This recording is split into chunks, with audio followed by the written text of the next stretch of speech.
Welcome to the Nobody Knowz podcast with Callie Zamzo. Join us for conversations with local changemakers and hear the stories that don't always get told.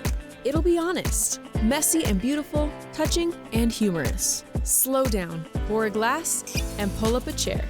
This is the Nobody Knowz podcast. Welcome to Nobody Knowz. I'm your host, Callie Zamzo. And I'm going to start off, first of all, just thanking our sponsor, Zamzo's, for sponsoring us. Thank you, Zamzo's. I'm going to have a little tip of the week today. And the tip this week is actually how to get more tips from Zamzo's. So the tip is that we have a newsletter. It's free, and you can sign up for it online. If you just go to zamzos.com and you pause for a moment, something will pop up saying, hey, would you like to join our newsletter? You can put in your information there and you are then automatically joining our newsletter. We send it out once a month. We don't spam you, but there are some fun exclusive specials in there and little tidbits that you get nowhere else. So there is your tip of the week on how to get more tips of the week. So there you go. And I'm feeling lighthearted, if you can't tell today. And part of it is because I have two people in the studio that are friends of mine. And I'm very excited about what they're doing right now. And this is going to be a fun conversation. So I'd like to welcome to the studio today, Kara Jackson and Dawn Day. Welcome.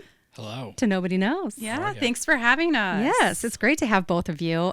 We for the listeners, we often go to lunch together. My husband will join and we have these fun conversations. And I enjoy you both so much. Both of your personalities are wonderful to be around and you're doing such interesting things. So I'm excited about this conversation and sharing you with the listeners. So yeah, glad to have you here both. Yeah. Before we get going too far, would each of you take a moment just to kind of, because you are co-founders of BoiseDev, Yes. amongst a whole bunch of other things that we're going to talk about. So we want to talk about maybe just your road to where you are now. You each willing to do that for us? We should probably say we're married too. I was going to ask that. I wasn't. I mean, I know that you're married. It's But like, I wasn't. like, you knew that, right? You didn't know that? Well, I know you were married, but I don't know how public you are about that. Oh yeah, no, we're very public. I don't think people always realize because I kept my maiden name, but we're married, and so we run a business. We have a toddler together. We're always together. I mean, I don't know where you want us to start. I think probably for the sake of kind of the relation to the business, we can start with our first date. Yeah. Yeah. So we actually were set up by a mutual friend's mom. So shout out to Mary Beth Nutting. And she saw me at an event and asked me how I was doing. And I kind of just swore off men at that point, late 20s. We all have a moment where we do that. Yeah. And then she messaged me and messaged Dawn and set us up. And so that was almost 10 years ago. And we actually talked about concepts like BoiseDev and BoiseDev Eats on our first date. Yeah. It was one of the things that was kind of magical is we had this conversation about all the things we wanted to do with our lives. And at the time I lived with my little sister and I went home and she reminded me of this later. My sister did. And she's like, I said to her, I think I had the best first date I've ever had. And turns out it was and worked out really, really nicely. And so we both just kind of had that entrepreneurial spirit. We were both working for corporations at the time. And now here we are 10 years in doing crazy things. That's so cool. My husband and I also on our first date it went way deeper than you would imagine about just our hopes and our dreams and so many similarities. And even so far as to in the future when we're able to, contribute back to society in some financial way, where would we put our money? And we agreed on that. And so that's pretty intense though. When you have that experience, You're like, whoa, I found my person. Yeah. Yeah. Well, and I think that first date and talking about these ideas we had kind of shaped kind of our relationship, because even when we go on dates now or on vacation, literally a couple of weeks ago, we were in Hawaii and we were in the pool and we were talking about business ideas. So that's just kind of how we are. We're always talking about ideas. That's cool. It'd be kind of fun. I always think it'd be fun to be in somebody's brain, but it'd be kind of fun to be in your relationship for a second. No, just to, neither of those things. Trust me. I stay out. Yeah. Bad idea. Going to lunch is the most you want of this. Okay, Trust we'll me. keep it at that. That seems She can vouch. That seems normal. Okay, well, I can't imagine there are people in this valley who don't know what BoiseDev is, but let's just pretend that there are. And could you share with our listeners about BoiseDev and what you do and what makes you different? Because it is definitely different. So we like to say we're local news, locally owned, and it's kind of as simple as that. And little things start to orbit around that a bit, but we saw a need. My background is in corporate media in this town, and I left after a long time there, a decade and a half or so, and didn't intend to get back into news. Just kind of happened, and maybe we'll talk about that. But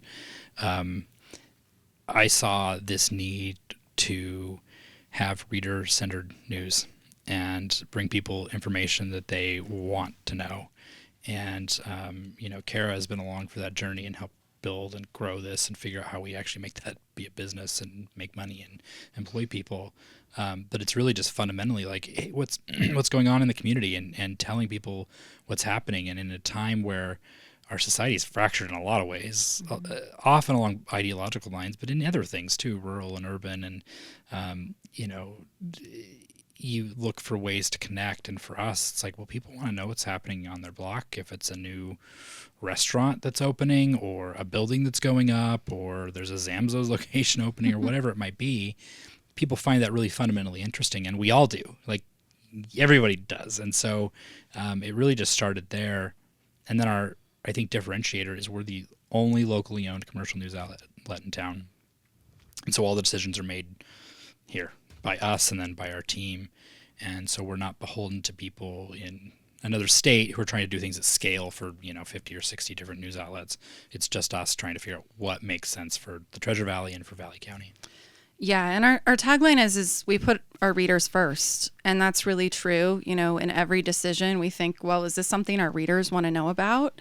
We get a lot of pitches every day, and it's like, well, is this something relevant to our readers? Is this actually news? And then it also applies to our broader decisions, and that's how we've also built our products. So BoiseDev AM is our daily morning newsletter, and we built it back in 2021 during COVID because, everyone wanted kind of that quick read of what's happening around town. And so we really use that kind of as our foundation in ideation and in building new products and kind of pieces of the flywheel of BoiseDev. Yeah, you can tell, like you just in reading it, that it's local, and you can tell that you are thoughtful in everything that you put out there. If there's such a thing, I'm addicted to it. Like, it's well, thank you. We need you. It's so funny because I tease my daughter about being on her phone, like, don't be on your phone. But literally, like, the first thing I do in the morning, I have this like ritual of things that I do, and one of the things is to pull up my BoiseDev and get the quick read. And it always is. It is quick. You can get just enough information, or if you want to go deeper, you can always go deeper. And so I'm always really impressed with what you're covering and how you're covering. And it's a good mix of things. It's not all super serious. It's not all super light. It's a really nice mix. Yeah. And I think, you talk about your phone in the morning and what people do, or what people did, hopefully we're changing the habit a little bit, is we all start with our phone. And it used to be, you might wake up, turn the TV on, watch the TV morning news, or you might get the newspaper off your doorstep, and those things have fallen away, and people aren't doing that as much anymore, and even the radio consumption is off. But people still had this, like, there was still the human need to know what was happening in the community, and we saw that and said, how can we do that? And, well, everybody's grabbing their phone in the morning, and they're probably, opening up a social app, and they're seeing, a post maybe from a local news anchor, and then a picture of your grandkid, and then maybe something hyper-partisan, and then it kind of just seems to devolve from there, and it's driven by an algorithm that's trying to get you to stay hooked.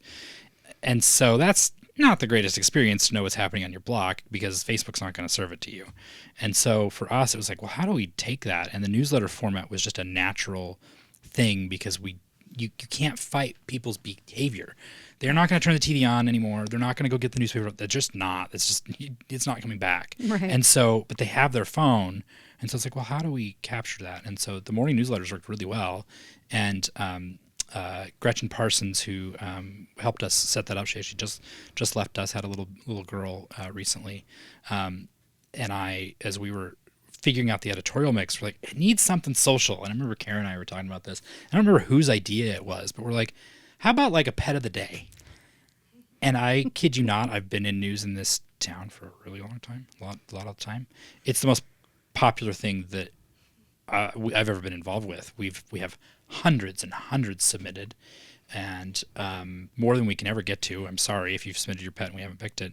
And part of that is after we launched it, you folks at Zamzo saw the value and sponsor that, and everybody who gets their pick in gets a coupon for some dog food. And so it's just wildly popular, and it's a nice light way to start your day. And I joke that people open it and they tell me this. They're like, I open it so that I can scroll to the end and look at the pet pic. No, we've literally had people tell us that, like, the pet of the day is why they open the newsletter, which is something I love. Like, if that's something, a little piece of joy that, you need to start your day, then that's going to be better than, seeing the negative stuff on Facebook or Instagram. Yeah, isn't it interesting that, it's literally a random animal, somebody else's beloved, but we all are like, oh, like it's strange, the emotions that it, and some of them, they'll have a little like blip about the animal, and sometimes there's a little something in there, you're like, oh, it survived cancer, or like, you're like, oh, it's just. Yeah.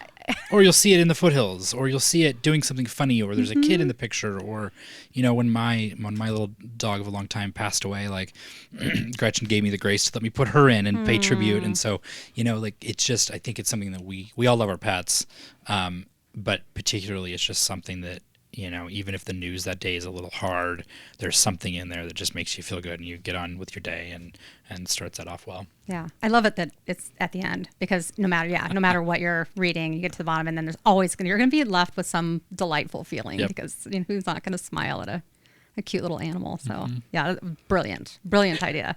Love that part. Of course, I'm biased, but I do think it's great. Okay, well, so can we have, the three of us have talked about this a little bit. I find it fascinating, the fellowship that and it was technically your fellowship. Yeah, it was both of us. But you both got to go, right? You both were a part of it.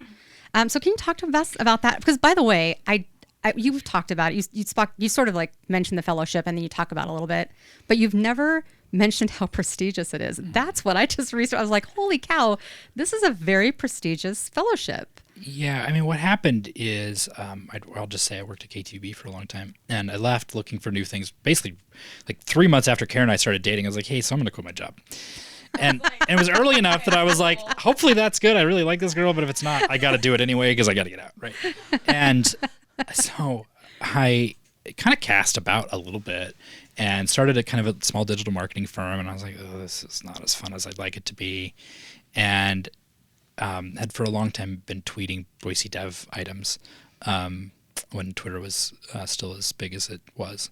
And people liked them, and I was like, you know what, I'm bored. I'm trying to get this digital marketing business going. I'm going to build a website.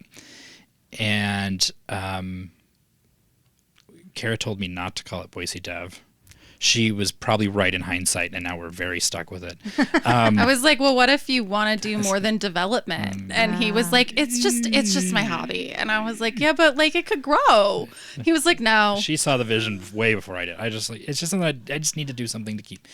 And then that fall, I again was on Twitter and saw this thing about this fellowship at Stanford, and I went and looked at it and went. So first of all, I don't have a traditional college degree, and so I was like, they're not going to accept me because I don't have that. And then I was like, I'm not moving to California. This is crazy. And Kara was like, you should just apply for it. I was like, you should apply. You don't know what will happen. Like they might accept you. I'm like, fine. So I get all the stuff together, and it was quite a bit. And it is it is competitive. And I don't say that to be like, oh, look at me, I was chosen. I look at it to say, I was like, there's no way I'm going to get picked for this. This is crazy. And so submitted. I was like in November, and then it takes several months. You don't hear anything, and then in I think February, they're like, "Hey, we'd like you to come down to Palo Alto and come to the campus." And I was like, "I'm not doing this." The digital marketing firm was starting to work. I just was like, and I went to, and Kara and I had been just dating about a year at that point, and I went to dinner with her and her friends Brittany and Ethan, and they all are Boise State MBA grads, and we ganged up on him. They do, and people I look up to, my wife certainly, but even Brittany and Ethan, like I look up to them, and they were like, well, you'd be crazy not to do this. Her friend Brittany kind of has a, should I do a Brittany? Dante, you'd be crazy not to do this. That kind of thing. And I was like, all right. And so I was like, all right, fine, I'll go for the interview. Still being like, I'm not moving to California. Like, this is insane. And then was fortunate enough to be selected and was still like, oh no. And I had this thing of a fairly serious girlfriend at that point who had a job. And the wonderful and sometimes challenging thing about the fellowship is you can bring a partner, spouse, domestic partner, girlfriend, boyfriend, whatever it might be, with you, and they get a lot of the same benefits. It's not exactly the same because it's not a journalism, but like, you know, they get to come. But I didn't know if that's something Kara wanted to do. And so I was like, hey, do you want to? And you can take the story. Yeah, and I thought about it for a bit, and then, you know, I love education. Mm-hmm. I finished my MBA a few years before that, and I started looking around at all the different programs I could be a part of at Stanford for a year. And so I was like, well, why not? Like, you don't know what you're going to learn or what other opportunities that's going to lead to. So I quit my corporate job. You know, that's steady income when you're like 29, 30 years old. And yeah, we rented out both of our houses and we moved down to Palo Alto. We packed up our dogs and moved down to Palo Alto for a year. And it was a really challenging year. There's a lot of uncertainty, and we were like learning how to live together and we'd all never of that. lived with another person, let alone each other. Yeah. But it was also like, I think this year that really broadened our horizons. It's when we built the basic business model for BoiseDev. It's when I kind of built out an idea for BoiseDev Eats. And we learned a lot of different, you know, things in the business school, at their school for design thinking, all of these things. So it was a really tremendous opportunity. Yeah. I can only imagine. Like, I wish I could do it again. We jokingly call it mid-career retirement because we got to go and they paid us. It was modest, especially with the cost of living down there, but they paid us to be there. We got to take classes. We did not have to do homework or take tests. But we got audited to the audit classes. the classes. Oh, wow. So that was fun. They basically forced us to do something athletic. We took 3 trimesters of golf, and neither of us can. We still can't golf. Terrible. Tiger Woods at Stanford, great. But- Donna Kara at Stanford, Not so Not so great. much. It was good for us. And like, you went outside and it was always nice, and you got to like sit at the golf course and pretend to hit balls for me. And like, it was just always beautiful, you know, like it was this nice break in the day. yeah. So we got to, and that design of that gives you space to like think and breathe. It's funny because we're in a really intense time of our life and business right now, and so like thinking about that, I'm like, oh boy, do I miss that.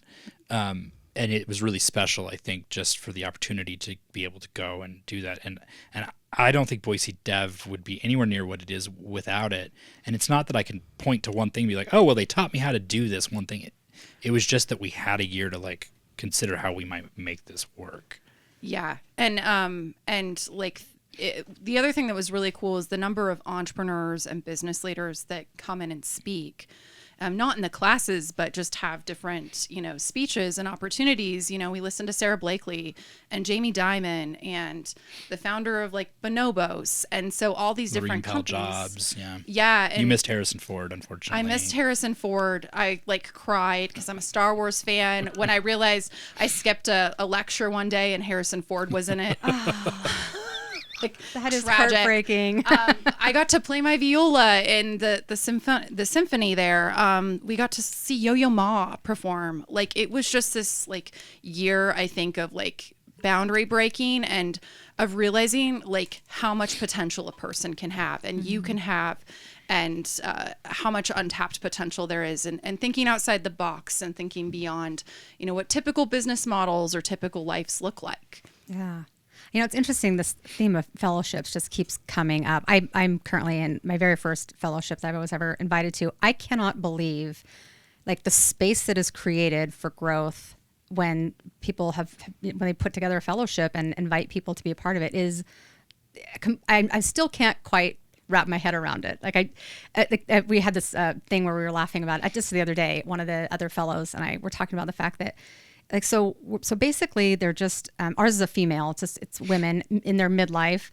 And so like, wait, so you're just basically going to take care of us and then like give us, feed us things and help us like see things. And then you're just doing it so that we can just have like, be better. Like that's it.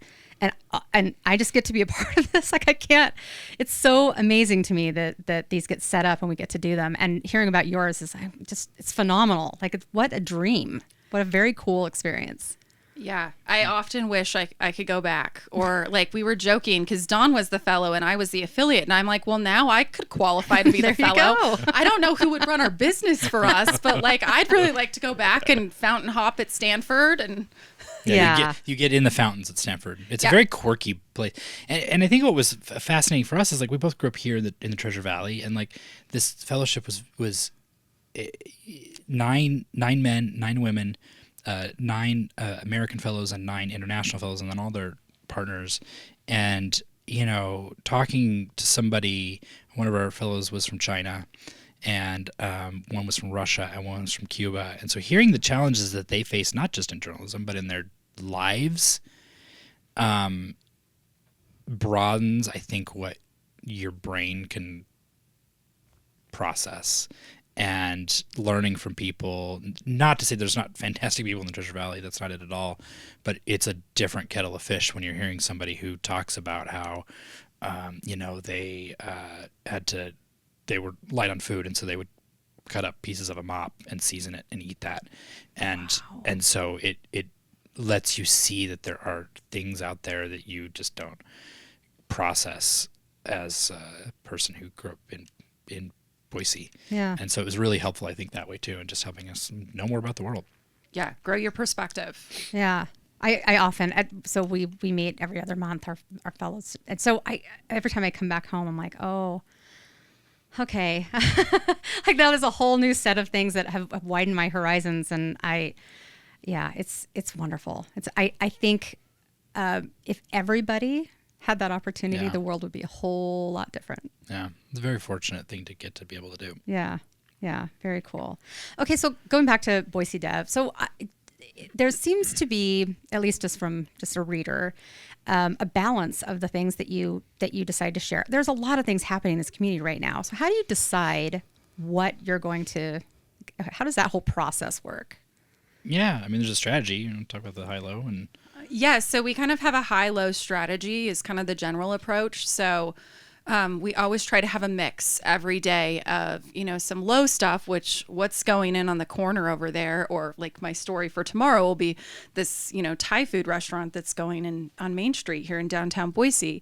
So kind of those lower level stories that are simple and easy, but things that people are curious about. And then we also really try to approach the higher level stories, some of the challenging topics in our community, homelessness, politics, when politicians are doing things that they shouldn't be doing, some of those more challenging topics as well. We kind of skip out the middle. You won't see a lot of crime on our site, and those types of topics. No car crashes. No car crashes. We don't really do partisan politics, so we're not talking about a lot of the, partisan things that animate the national discussion. Mm-hmm. You hear a lot about how local news has been nationalized. I think if you watch most local news, it's a lot about what the White House is talking about. And while we don't ignore that, right, it isn't our bread and butter, partly because other people are doing it and we leave it to them. We link out to them in BoiseDev AM so people can get that.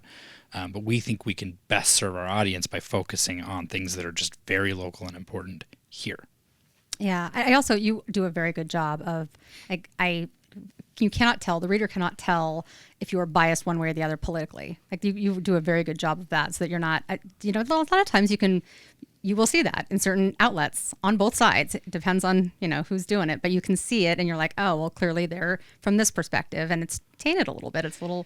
So it's interesting how are you able to do that? We just want to drive a truck down the middle of the road with as wide as possible a swath as we can, and there are going to be people on the far left or on the far right who don't like it, and we hear from them, but it's honestly in fairly equal. Yesterday we had somebody pretty mad at us from the left and somebody pretty mad at us from the right, and it's weird. It tends to happen that way, equal anger. And and you're just like, well, okay, I'm not going to get everybody every day. You can't in this society, but I want to be palatable to the widest possible middle that we possibly can.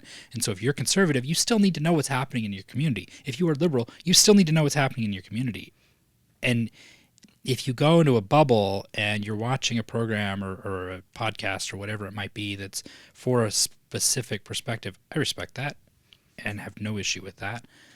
But at the end of the day, you need to know if they're going to widen Highway 16 in stages, or who's actually running for office and what they think, so you can decide who to vote for, what the policy around homelessness is, if there's a new Raising Cane's opening or an In-N-Out. Like, those are things you just kind of need to know. Yeah. And so for us, it's not as hard as I think it seems, and we put a lot of care into the people we hire, and our people have perspectives. We have perspectives, and they all get that it's not really about what we think. We don't run opinion pieces, which is an early decision we made, and so because that can taint the experience, even if it is fairly balanced in the pieces that are running.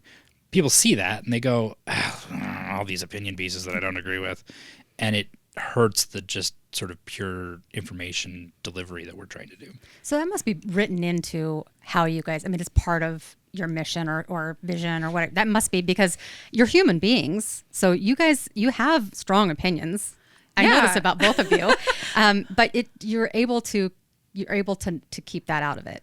You're not really trying to push your opinions out to people. So is that written into your values? Nobody cares what Don I care, I think. I guarantee you. There's enough people out there telling you what to think and telling you their opinion. And so we don't think that you need to know our opinion, right? Like we want to give everyone the facts in our community and let them make their own opinion. So it is codified a few years ago, and we'll probably tune this up here in the next little bit, but we wanted to not establish a mission statement, because I think mission statement's pretty obvious, inform people. But we wanted to establish what our values were. And so I'll read it if that's okay. Yeah, that'd be great. It's not super long. It says, "We strive to be an innovative and impartial local news source focused on original and transparent reporting. We seek to give a voice to those without power. Our team will be accountable to each other and our readers. We will be gracious and tactful. We put readers first." Mm-hmm. And for us, that kind of crystallizes and there's certain words that are bolded: innovative, impartial, original, transparent. Because if we say what our values are, we hire people, we talk about the values in the interview process, we talk about that when they onboard, we go back to them when we're coaching. Great grace is the one we talk probably about the most, because people don't give themselves grace. And it's worked pretty well to sort of say, here's our defining sort of principles. Yeah. And in the hiring process, it's something we keep in mind. We look at, if we're hiring for a reporter, we look at their sample work, and that impartialness is a really important component that we consider.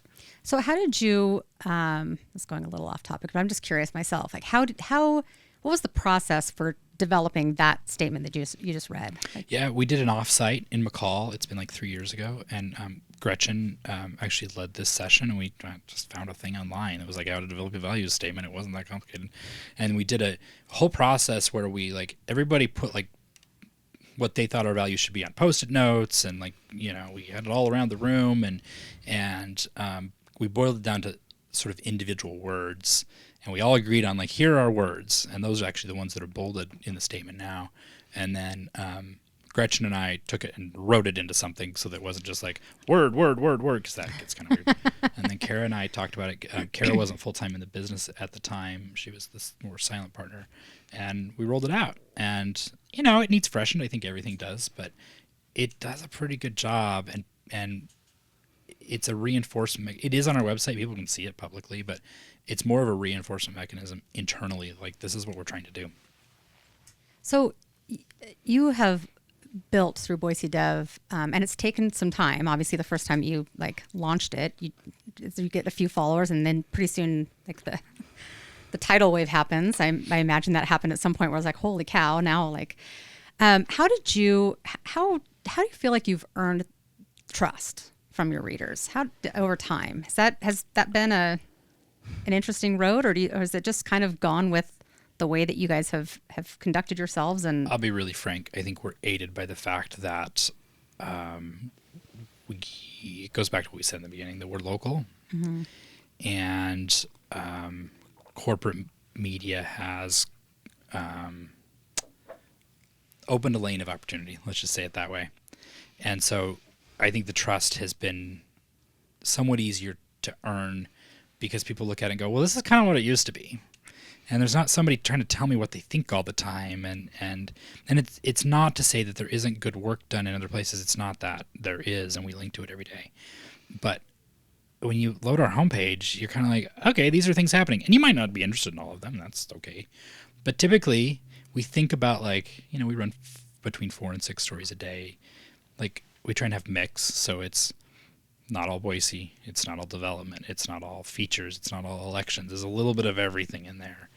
And I think people see that we're earnestly trying to do this well, and we write in a way that is that way. We've hired fantastic people who are good, both good reporters and good humans, and I think the trust just has come with that. You can add to that. Yeah, I mean, I think trust is a difficult thing to build, right? It's difficult to build and easy to lose. Yeah. And I think it's just been, it's our values, and that those show through in everything we do. Like, a prime example is our ads. Like, we could just, you know, make a ton of money off of just putting ads all over our website, and we don't do that. You're not going to see drug ads or pill like diet pill ads on our website. You know, it's only local advertisers, because we want the experience on our website and in our newsletters to be better. And that ties back to trust, right? Because we want that experience to be positive for our readers. So it goes back to having every decision be tied to readers, being impartial, giving them, you know, the facts, no opinions. And then also, I'd say it's also about taking feedback. And, you know, we get a lot of feedback, and sometimes it's not helpful. Sometimes it's people, you know, offloading their bad day or whatever's going on in their life. But sometimes there is feedback there that, you know, we need to make a story correction, or we, you know, shift something that we're doing. And so I think that's also a piece in building trust. I really try to start with feedback, and it's a hard thing to learn, and it's an easy thing to stop doing. But when feedback comes in, particularly if it's negative or mean, I try and just take a minute and be like, is this right? And sometimes it is. And sometimes even when somebody's being kind of a jerk about it, they're right. But it's easy as humans to get defensive and just be like, nah. And so I always try and take that in. And sometimes, like, there's been times where people have sent really nasty notes, and I'll write them back and be like, hey, I appreciate that, and like, you're right, and we made this change. And they'll be like, I didn't expect you to respond to me. And it's like, well, you know, I'm not going to stoop to your level of discourse, but I am still going to try and listen to you. Yeah, it's such an interesting challenge. I actually just this week received an email from one of our employees, and they were offering their perspective about a promo that we were doing, and it was in disagreement. And generally speaking, that goes through a whole flow of process, but they skipped and went directly to me. And there were a few people that kind of gave me feedback when I got it, because I said, you know, I take everything seriously. So and there were a couple of people like, well, you know, whatever. And I'm like, no, not whatever. This is somebody within our organization who has a perspective, and we need to stop and listen to it. And once we dove into it a little bit, we realized, oh, wait, we've completely missed, there's a whole area that we completely missed. And if we hadn't slowed down and really listened and asked more questions, then we never would have gotten that information back. But feedback is definitely, it's a mixed blessing. Yeah. And sometimes, you know, you just have to like let it go. Yeah. But there are also tidbits in there that can be really helpful in improving your product and listening to your readers, listening to your audience. Yeah. I always try to think about the person, now not the ones who just lambast you and, you know, say mean things, but people who thoughtfully give you feedback. And it's hard for them to say, I'm gonna tell you something difficult. And if they're brave enough to do that, I'm brave enough to listen, I guess. I had somebody yesterday email and tell me I should fire a reporter. And I was like, yeah, cool. Actually, you're mad at a story that was on another news outlet's website, so you're going to have to email them. Yeah. Like, I can't fire the other news outlets' reporters. I am just as we're talking, I'm curious about your personality types. Have you done a little assessing of, and do you kind of know where you each sit, and are you more alike or more different, or? I haven't done any of those in a while. I haven't either. We It's been probably years. should. It's something we should do We've with talked our about doing team. it with the team. Yeah. It was kind of fun. Kara's definitely a driver. Okay. Her personality. I can see that. What do you think I am? Since I Well, what jumped type? out? Which one are you talking? I don't know. I know there's so many. Which one? Yeah, I'm more of the driver. Whereas Don, I think I don't remember any of the specific personality types, but I think he's one of those people who like sits back, like wants consensus, is more thoughtful. I would say I'm like right on the line of introvert and extrovert, and you're definitely more introvert, a little bit more introvert than me. So there's some things where we're similar and some things where we're different, I'd say. Yeah. So that's always interesting. My husband and I are polar opposites. Also work together, but it's we have to really respect what each other is doing because we have our different strengths. But man, we fill in the gaps for each other, and it's just lovely. Well, we have to pull each other back sometimes. Like there's certain things that animate me. Like there's a public agency who I'm very mad at, and I'm constantly very mad at, and it's might be time to like take legal action mad at. And Kara has to help balance me out. And then like yesterday something happened and she was pretty mad and I had to like pull her back. Like sometimes we just pull each other back because, adrenaline flows and you get upset and you're like, oh, I want to sue X agency that I won't say here. And it's like, well, maybe we need to do that, but let's be deliberate about it, right? Like, let's not just Because do I'm like it. on ChatGPT, like, He's write me like- this argument. And I'm like, tell me how to do maybe it. we I'm should talk to our friend who's an attorney first. Maybe let's take some slower steps. Yeah. It's good. Good balance for sure. Oh, good heavens. All right. So can we shift gears? I would love, well, actually, I don't want to shift gears yet because I want to talk about the various things that, and I think it's really kind of been your thing, Kara, this adding on things like that BoiseDev Eats. And then there was something, I think I just saw it in today's newsletter, I think. God. I can't believe we just launched We this, just like, on don't the fly. stop. Was it today? We're really Am I right about tired. that? Yeah. Okay. Yeah. I was like, I don't think I saw this before. And then you said it was new. So I was like, how new is this? So yeah, will you talk a little bit about those? Yeah, so my background is in marketing and business. I have an MBA. Most of my career was in marketing and in the corporate setting. And I actually left my, marketing director, really good, steady corporate job a year and a half ago to join BoiseDev full time and kind of start off all these new different initiatives. So the first two that I launched were BoiseDev Eats, which is our weekly newsletter about all things food in the Treasure Valley. I'm a foodie and my background is in agriculture. So I love getting to write those stories and kind of provide that resource to fellow foodies in the community. The second thing I launched was Peak 43, which is our annual event and platform where we recognize the 43 fastest growing businesses in Idaho. And that's grown incredibly fast. We just had our second event on October 1st and there were over 500 people in the room. Oh, wow. It's really incredible. Kara has done that. We're moving into our third year. We started in one venue, outgrew it for year 2, did it in the second venue for year 2, and outgrew it for year 3. It's That's grown incredible. incredibly fast. Yeah, and so I've just been kind of growing all these things. We kind of say news is always our core, local news is our core, but then what are other things that we can build around the flywheel? We launched Valley Lookout, which is our news site for Valley County in February, and so I've kind of been this like side person I'm not a traditional journalist, but building all these additional kind of pieces to the business model that are valuable to our readers and also hopefully going to help build our business. The book is another one, the events calendar. And so we're kind of just continuing to build all these pieces. Yeah, I was really excited about the things to do. Is that what do you call it? Things to do. Things to do. We've Things called to it do. things to do in the newsletter for a long time, and I'm not sure where that came from. And so on the website, it's like, well, we should probably be consistent. And so, Well, it's self-explanatory. It's a good name. yeah. Yeah. And so the concept there is that it's kind of a one-stop events calendar for the Treasure Valley. And it's segmented into different kind of categories. So depending on what you're looking for, there's family friendly, music. I'm trying to remember some of the other sports, categories. all sorts of stuff. And we literally arts. launched that officially this morning. Valley Lookout has one as well for Valley County. But, honestly, it was something we found we need because as newsletter editors, we're trying to find events. In BoiseDev Eats, I have a foodie things to do. In BoiseDev AM, we have things to do. So we're searching everywhere, and there's not one place where we can go to find everything. I think I look on about 10 to 12 different sites. So that was kind of the, emphasis, the the pre-emphasis for building things to do. Yeah, I may have squealed when I saw it. I was like, this is great. Well, and especially I was like, oh, this is interesting. And then I started scrolling. I was like, There's tons. whoa. It's crazy. Right. And then there were lots of things that I was like, oh, like if you look here, you would never see this particular event because it would not be shown on this place. So it was really nice because it's a whole mix of all sorts of things.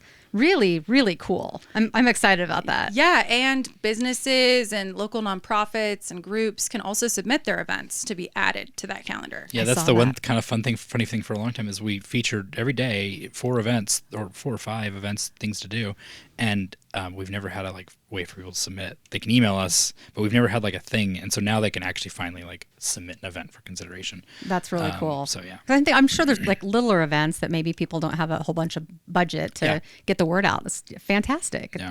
Yeah, should be very helpful for the community, I think. Okay, let's talk about the book. Yes. I'm super excited about this. So tell us the name of the book. Tell us just a little history of all about it. So the book is called Incredible Idaho Women, 43 Inspiring Stories for All Ages. And what the book is it's a story about different incredible Idaho women. And each kind of page, 2 pages, 1 page is a story that we wrote about that woman. And it's not meant to be biographical. Some of them, talk about the woman as a child and then what she did as an adult. Others talk about a moment in that woman's life. And then we partnered with 10 Idaho artists to create a portrait for each woman. Oh, that's cool. And so this has been a brainchild. It's been in the back of my brain for over 5 years. And so it's really, really exciting and rewarding to see this book come to life. Tell her how the idea came. It's such a great story. Yeah. So the idea came back in 2020. Dawn and I actually went up to Sun Valley that summer. And, 2020 was a hard year for all of us. And Sun Valley had just opened back up. It had been a tricky year for me because I had foot surgery right before the world shut down. So it was different level of isolation because I couldn't even go for a walk for several months. But it had hit July. My foot was finally healing. And so we got to spend all this time outside. And one day we rode our bikes. We rented bikes and rode them past... the Festival Meadow, I think. Yeah, Champions Meadow. Champions Meadow, where all the bronze statues are of the Olympians affiliated with Sun Valley. And the most central, kind of most prominent one is of Gretchen Fraser. And I had never heard of Gretchen Fraser before. And I'm an Idahoan. I love to ski. And I love stories about women. And I was just kind of dumbfounded, how have I not heard of Gretchen Fraser? And I was looking everything up about her and reading her story, and I was just so inspired by her. And I was like, well, why don't we know about Gretchen Fraser? And there's, I'm sure, tons of other stories like this of other inspiring Idaho women. We should make a book about it. And so we were sitting at dinner and I was like, well, what if we made this book and, Gretchen Fraser's story was on one page and then her portrait was on the next. And we started brainstorming other women. And it kind of just was this inspiring idea in a very challenging time, both personally and culturally. And I actually started working on it in the evenings, but then I got a new job that kind of took over all my mind space and stopped working on it. But it was always in the back of my mind. That's cool. So this has been going for a little while here. You've been working on it, kind of in the background. We've been thinking about it. And then when we were working on our 2025 planning in November of last year, we had all of these potential projects we could tackle, and the book was one of them. And I remember Dawn circling it and being like, this is what we have to do. And I just was overwhelmed because I was like, but how? But yeah, so we started tackling it in January. What an awesome visual of that being there and you circling it, confirmation of we're going to do this. What a cool, supportive, lovely thing. It's on 2 levels, really. 1, it's a fun thing to have exist. And 2, it's a business decision. And so, we didn't this isn't a charity. It has to perform and work for us. And we had lots of ideas. And I looked at it and I went, I want this to exist because I want it to be out there, but I also think it'll work for the business. We did a book 3 years ago. We partnered with my dad, who's a photographer. It was called Boise City of Trees. And it's pretty good success. And this is very different than that. But I was like, we've done this before. We kind of ran numbers and we're like, okay, if we just sell this many, we'll make it work. And then as we went along, we knew we wanted to have some sort of charitable component to this. And we were like, what is that? Oh, maybe like a $5 a book or $1 a book, or like we do something or we donate to libraries. And a friend of ours had talked about how what was the Becky's figure about the budget for libraries? I mean, most Idaho school libraries in the state have a budget of less than $100 annually to purchase new books, to replace damaged books. So there's a lot of literacy like stats in this state that are pretty alarming, like that one. Mm-hmm. And so we're like, how do we do something? And we landed. This is somewhat from Stanford because the Bombas, the socks, those people came in and talked, and their model is for every pair of socks you buy, they donate one to, I think it's homeless shelters, and we're like, well, what if we did that? What if we like every copy of the book that was sold, we give one to a child? And it was like, or a nonprofit, or a library, or a school. And it was like, and so then of course we're like crunching the numbers and like, okay, can we get the price of the book to work and like the printing costs and like all these things to balance out and still pay for the art and all these things? And we're like, yeah, I think we can do it. And so, and we've pre-sold, we won't talk about the numbers, but we've pre-sold more copies of this book than we did the Boise book. And so the audience has taken it up. And so we're hoping to, should I say the number? We're hoping to donate 5,000 books to Idaho schools, children and nonprofit. Yeah, and this next year. We have to sell that number of books. And so, but we're hopeful. And the idea for me, I posted this on Insta and maybe you saw it the other day, like Kara had this idea and the fact that the kids are going to be reading this under their covers. Yeah. Yeah. And reading these stories and seeing this art is so inspiring. And it's because she had this idea, this passion and drive to do it. And so, yes, it's a business decision. It has to make money for us. But it's really cool. Sorry. Yeah. Well, and we're partnering with Book It Forward, along with several Idaho Commission for Libraries and several other nonprofits to get these books in the hands of kids. But like Book It Forward's going to get it in the Terry Riley health clinics and in the mammogram vans and in different places that are rural and where, a lot of kids don't have very many books in their home. And so the thought that they might have this and that, there's all sorts of different women from all sorts of different backgrounds. Hopefully they can connect with one of these stories and see what's possible for them. Yeah. And the stories are amazing. And it's like people that you think of, like Barbara Morgan is an obvious one who went to space, for crying out loud. But there's people in the book that you probably haven't heard of. And one of my favorites is Betty Penson Ward, who was a journalist at The Statesman for 30 years and ran what they at the time called the women's section, and features is what you would call it now, and was just tough as nails. And she had actually written a book in the very early 90s, a very different style book about some prominent Idaho women. And so she's in this book now. And like, there's something that will speak to just about everybody here. Yeah, that's what I'm imagining is the children who get to read the book because you've made it available to them they wouldn't otherwise see, and that there will be inspiration. You can't help. I mean, you're dropping a pebble in the pond, and it's going to ripple, and you won't even know how far it goes, and who it reaches, and who it inspires, and it's pretty. That's a pretty cool thing. That doesn't happen every day. Yeah. Well, and another thought that we had with the book when we were building out the list and trying to figure out, well, what types of women do we want in this book and which women do we choose, which is a really big challenge, was, the definition of incredible, like obviously is winning a gold medal or starting a business or being a politician, being a trailblazer, right? All of those things. But there's also a lot of other things that can be incredible. Being a good mom, being a great neighbor, being kind, doing your best for you. And so we really tried to weave that into the book, is that there's a lot of different ways to be incredible. Like not all of us are going to be good athletes. I'm not one of them. But we can all like work and identify our talents and our, the things that are special to us and amplify those and be incredible in our own way. Yeah. Yeah. Oh gosh, I'm just, my mind is going wild thinking about children who maybe otherwise would force themselves to do something that they think would be incredible by some other definition. But in reading the book, they will see that there are a whole bunch of definitions. And what a lovely gift. I would have loved that as a kid. Me that would have too. been very helpful for me. It would have saved me some grief. Well, and like to see what's possible, I think is also hard because like I grew up here and you don't always realize what's possible. And so seeing, like Cecilia Violeta Lopez is in this book, and she, she grew up in Rupert, the daughter of migrant workers, and, now she's a world-class opera singer.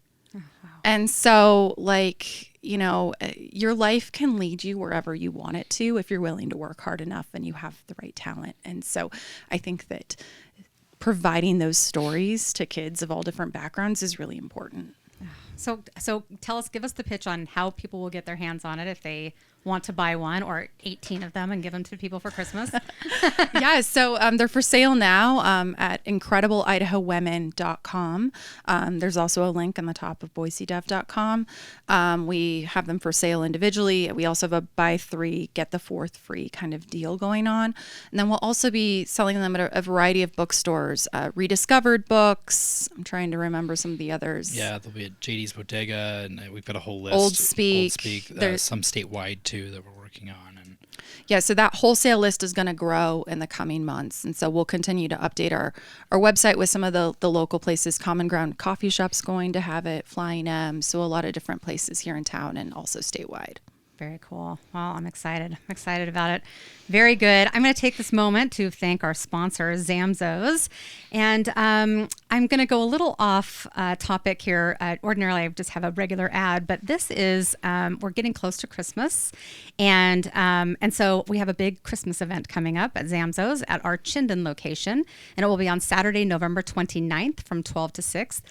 And that is in the year of 2025, in case you're listening to this podcast at a different time. Anyway, it'll be a lot of fun. You can bring your whole family. It's going to be packed with a lot of fun, Christmas magic, if you will. There'll be hot cocoa. There'll be Santa and Mrs. Claus there, and there'll be real live reindeer.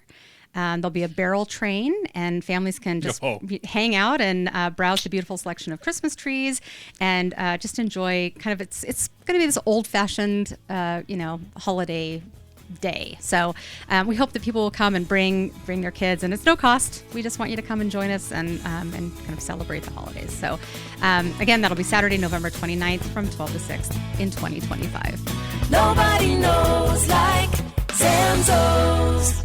so I will tell you, Saturday, the 29th of this year, our little guy will be there.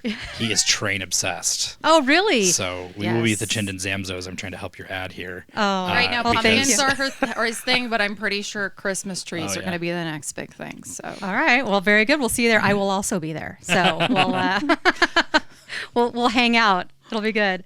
Okay. Well, this is the part of the show that we call Sharing is Caring. So if you're familiar with the show, then this means it's kind of speed round. So I will throw these questions at you. Whomever would like to answer can answer them. You can both answer them if you feel the movement to do so. So I'm just going to start throwing them out. Are you ready? sure. Okay. So first question, a local story that you've covered lately that made you feel hopeful. I just wrote a story about Mama's Beef Jerky. It's a business started up by this woman named Paula Mayers, and she just won the Boise Entrepreneur Week Trail Mix Award, which is $50,000. But it's just such a heartwarming story. She started this business. It's all family involved, so her grown children and grandchildren are involved, and they're actually using the winnings from Trail Mix to get their USDA certification so they can be in retail. So really uplifting and exciting and just heartwarming story. I recommend you read it if you need one of those like lifters. Great answer. Love it. All right. How about a local business or organization that you admire right now? I'm going to actually, I just name checked them. I'm going to say it again. I love JD's Bodega in downtown. It's owned by Josh Davis. It is, the people in there are so friendly and so kind.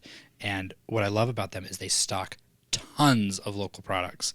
And so you get your staples, but like, I just always feel like our days are long and we're doing a lot. I always walk to the post office, and then I usually go into the bodega and I chat with Josh and Holly, and they make me feel welcome, and I get Christmas gifts there sometimes. They'll stock the book, like I mentioned. And so it's just kind of a, cool little downtown gem. And I remember Josh once told me, like, because I asked, because he went through the COVID pandemic, which was really difficult for that business because downtown was really shut down. And I said, why did you want to do this? And he's like, I just thought downtown needed this. And he's right. Yeah. So that's for me. I agree. That's it. We often will walk downtown, and that's where we stop to get I've seen Clint there. Yeah. Yes. Yeah. That's where we get our kombucha. Yeah. When we're on our walks. Yep. Yeah, it's a great place. Okay, how about a book, a podcast, or a person that is influencing how you think about leadership or community? For me, it's Taylor Swift. Like Great answer. I've been a Swiftie since Tim McGraw, so since like her first song. I mean, we've seen her live like 3 times, but She was our first dance at our wedding. Love her. I quoted her in my vows. So like she's always like been somebody that we both like admire, but as she's grown, like her marketing perspective, her leadership, how she gives back to communities is really incredible and admirable. I love how she approaches marketing and all the creative things like they recently did with the launch of Life of a Showgirl. Like we're trying to do a few of those things on a very small scale with the book. And so We won't have 20 versions of the book. No, just for credit. There will be no cassette version of the book. There's not going to be a sparkly version. But that is a little much lately, but there are good ideas there. But there are good ideas there, and I just really like from a business sense, she's very, very wise. That's a great answer. Love it. All right, last one. Something outside of work that's been bringing you joy or balance. I think our little guy. Yeah. We took him to Sesame Street Live a couple weeks ago, and it was like what I imagine it was like when the Beatles came to Ed Sullivan in the 60s. I wasn't alive, but just he lost his mind. Like that And it Elmo was so on stage. exciting. And it just like There's Yeah. nothing better. nothing better than that. Yeah, and I Simple think joy. since he's like 2 years old, he's just discovering the world, right? And there's so much joy in simple things. Like right now, it's pumpkins. We He took goes, him. Pumpkin patch? Yeah, we Pumpkin took him to the patch?" farmstead a couple weeks ago, right? And like he loved it, and all he wants to do is go back to the pumpkin patch. So we set up a pumpkin patch in our living room last night.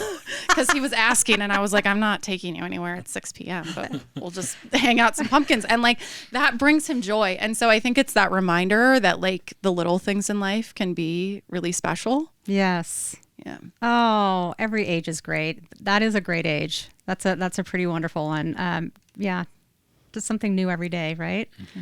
Oh, that's so great. I love your pictures, by the way. They're always fun to watch on social media. It's just, you guys all seem to be having, I mean, obviously we post the things when we're having a good time. The tantrums probably are not We don't posted. post the 40-minute meltdowns. I mean, maybe I should. might do that just to Balance it out a little bit. Yeah, like maybe then people would know what real life is like. But Anybody who has kids knows. Yeah. Well, I love that. I love that answer. Okay, now it's time for the question that we ask all of our guests. Are you ready? Ready. What is something that nobody knows? So we thought long and hard about what it would be, and we came up with something literally just this morning. And it's interactive, so you have to help us. So we went back and looked at our entire history of most read stories on BoiseDev. We're gonna pick out 2, and you can help guess Okay. what the top what the two top are. most 2 read stories ever were. And one of them, I will give you a hint, was fairly recent. So more recent that it was this summer. We'll just say that. So one of them was this summer. So that's your first clue. And then the other one is very wonky. What do you think they are? Oh my gosh. Oh. This is really hard. I appreciate that. Yeah, I know that. I don't think I would have guessed them. The problem I think that where I'm thinking about this is just the readership. So I don't most read. Is that what you're saying? Most Like the read. Okay, so that means that people did they have to read it and click to read on, or it was No, all there? just that they clicked into. So they viewed. So Okay. the story that they saw. Oh boy, I don't even know. Do you have any other hints? Let's see. What's a good? Beaver. Beaver. Oh. Something that's coming to Boise. Oh. Hold on. Clint is going to be so mad at me if I don't come. Buc-ee's. There you go. So that's number. Buc-ee's was number 2. Number 2. Okay. Yeah. And so that's a lot of those types of stories people are very interested in. And then the other one, the wonky one, is, and this will make you laugh, I hope, a story we did about the Idaho HOA Act being set up. Really? Most popular story ever. Like, who would have ever guessed? People loved reading about HOAs. People are very passionate. Anytime we do an about HOA HOAs. story, and we're actually very sparing because we don't want to be the HOA police. But when we do HOA stories, they always go wild. There's one of them, a story Margaret did a few years ago on an HOA that we've heard is being turned into a documentary. Really? I kid you not. Yeah, for real. Yeah. We aren't a party to that, but it was based on her story. You know, you wouldn't think that Zamzos would have, I mean, maybe a little here and there, but HOAs come up all the time with people as far as like grass, grass, exactly. chicken. Could be, yes. Yeah. Can we get rid of our lawn? Can we not? Can we have clover in our lawn? Can we have chickens? Yeah, all of that stuff. There's a lot of HOA stuff. Yeah, I swear somebody emails us a story about an HOA like at least once a week. We don't publish a lot of them, but We live in an old neighborhood, so we don't have an HOA. And sometimes it's great, and other times we're like, oh. Ups and downs. Yeah, there's pros and cons. There are pros and cons because neighbors can do funny things. And by funny, I don't really mean funny. No. Like paint their house pink. Yeah. Bingo. There's a whole thing in our neighborhood with a Sasquatch that was put up on somebody's side of their house. And, you know, it's perfectly fine, Sasquatch. But what I've heard from the neighbors is we are not a Sasquatch community. Oh, wow. Which I'm like, really? I'm not sure. We live on the second bench. Like, I don't think we've got a thing, but That's whatever. where I grew up. That's Sasquatch country. I think so too. Yeah, but, like, you know. you could have a Sasquatch, sighting on Hillcrest. You don't know. Like, out on the golf course. he going might across want the to, lawn like, at Bora High School. Like, Yeah. I can see it. he might want to hit nine holes too. Like, you don't. You're don't right. discriminate. You're right. You're exactly right. I'm going to put that memo out to the neighbors. You guys, thank you for being here. This has been a lovely conversation, really fun to have friends in the studio and just be, you know, having our usual conversation, but doing it in front of microphones. I appreciate you both being here. Thank you. Oh, we appreciate you. Thank you. Yeah, absolutely. And we're going to do lunch soon, I'm assuming. Clint's really bummed out. He's missed out on this I whole know, thing. he's in the next room.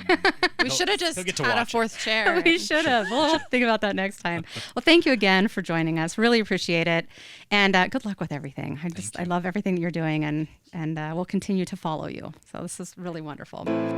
Okay, if you enjoyed today's conversation, please follow the podcast and leave a review. And next time that you read a story on BoiseDev or see a new book by a local writer, take a moment to celebrate how those stories connect us all.